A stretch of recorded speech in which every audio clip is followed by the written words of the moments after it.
Germany தேசத்தில் 2 அண்ணன் தம்பிங்க. ஒருவர் பேர் அண்ணனுடைய பேர் ஆல்பிரட் டியூரர், அவருடைய தம்பி ஆல்பர்ட். இந்த 2 பேர் அவங்க குடும்பத்தில் 18 பிள்ளைங்க. இவங்க 2 பேருக்கும் என்ன ஆசைன்னா, நான் ஓவியன் ஆகணும்னு ஆசை. ஆனால் அப்பா அம்மாவால் என்ன பண்ண முடியாது, படிக்க வைக்க முடியாது, அந்த இடத்துக்கு அனுப்ப முடியாது, அவர்களால் தாங்க முடியாது. அப்போ இவர்கள் 2 பேருக்குள்ள என்ன முடிவு எடுக்கிறாங்க, நமக்குள்ள ஒரு டாஸ்க் போடலாம். யார் அதில் ஜெயிக்கிறார்களோ, எவன் ஜெயிக்கிறானோ அவன் அந்த ஓவிய கலையை படிக்கிறதுக்காக அவன் போவான். எவன் தோக்குறானோ அவன் என்ன பண்ணோம், வேலை செய்து அந்த படிக்கிறவனை தாங்கணும். 4 வருஷம் படிப்பது.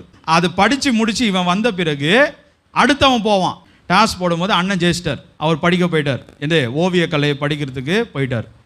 அவர் இந்த தம்பி என்ன பண்ணார், என் சகோதரனை தாங்கணும்னு சொல்லி இவன் நிலக்கரி சுரங்கத்தில் போய் வேலை செஞ்சான். யார், ஆல்பர்ட் என்கிற இந்த தம்பி.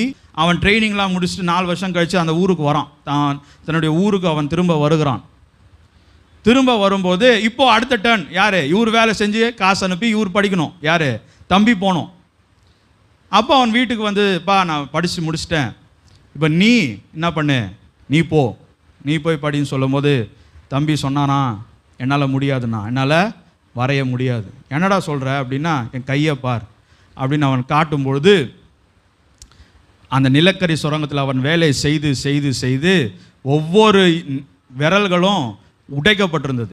ஆர்த்ரைட்டிஸ் வந்துருச்சு சின்ன வயசுலேயே.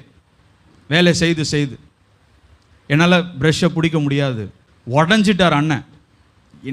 இவ்வளோ ஒரு தியாகம் பண்ணானா இவன் அப்படின்னு சொல்லி முதல் ஓவியமாக உன் கையை நான் வரைகிறேன்டா அப்படின்னு சொல்லி தான் இந்த கையை அவர் வரைஞ்சார். நீங்கள் பார்த்தீங்கன்னா இந்த கை இப்படி சேராது, இப்படி இருக்கும். 500 வருஷத்துக்கு முன்னாடி கிட்டத்தட்ட வரையப்பட்ட கை இன்னமும் நம்ம யூஸ் பண்ணிகிட்டு இருக்கிறோம். இன்னமும் நீங்கள் ஜப கூட்டத்தில் போனீங்கன்னா இந்த கை இருக்கும், பார்த்துருக்கீங்களா? இது இருக்கும். இதுக்கு இல்லாத எதுவுமே இருக்காது. இதுக்கு பின்னாடி ஒரு தியாகம் இருக்குது.